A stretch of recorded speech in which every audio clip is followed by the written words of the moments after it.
श्रोतागण, आज हम बात करने जा रहे हैं रॉबर्ट फ्रॉस्ट की कविता फायर एंड आइस के बारे में। Fire and ice Robert Frost की सबसे लोकप्रिय कविताओं में से एक है। यह दिसंबर 1920 में हार्पर की पत्रिका और 1923 में उनकी पुलित्जर पुरस्कार विजेता पुस्तक न्यू हैम्पशायर में प्रकाशित हुई थी।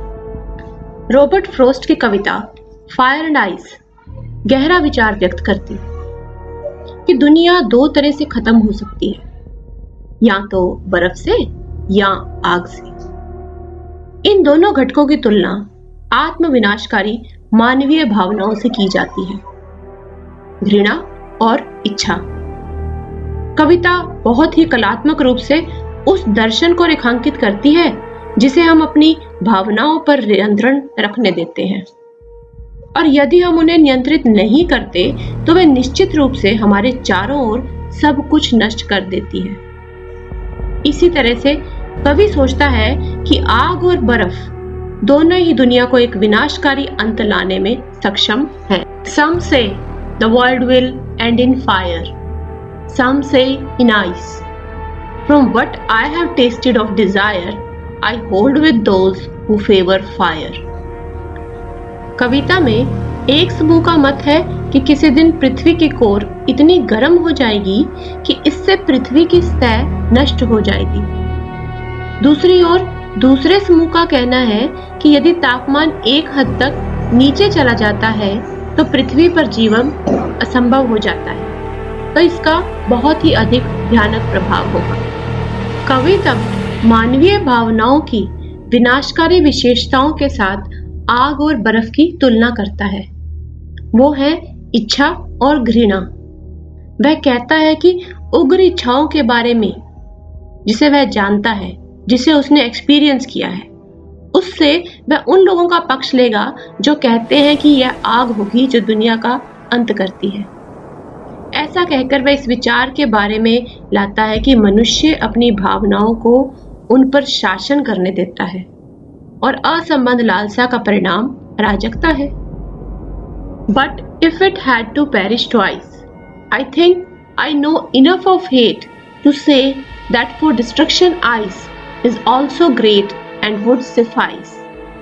कवि का कहना है कि अगर दुनिया को दो बार समाप्त होना है तो बर्फ भी इसे समाप्त करने में सक्षम होगी। वह बर्फ और घृणा के बीच एक विरोधाभास लाना चाहता है।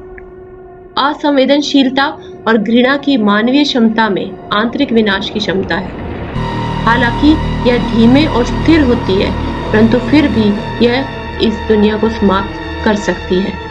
Let's know what type of anger is present in us. First of all, cold and icy anger. This type of people are unemotional, distant and quiet.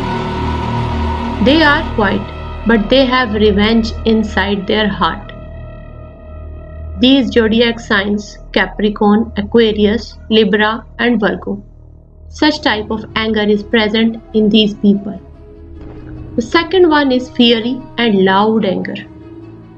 Fiery यानी कि गुस्सेल, तुरंत क्रोधित हो जाने वाला व्यक्ति, लाउड बोलने वाला। ऐसा व्यक्ति उसी समय फियरी होगा, तुरंत बोलेगा, लाउडली बोलेगा, और इस राशि के अंतर्गत एरीज, लियो, सैजिटेरियस और जेमिनी लोग आते हैं। The third category is either fiery and cold depending on their mood. तुरंत क्रोधित हो जाते हैं, कोल्ड भी हैं, but that depends on their mood. And the two zodiac signs are Taurus and Scorpio. The fourth type of anger is teary and whiny anger. Teary is tearful and whiny is high-pitched, that is creating unpleasant sound and complaining always. The zodiac signs are Pisces and Cancer.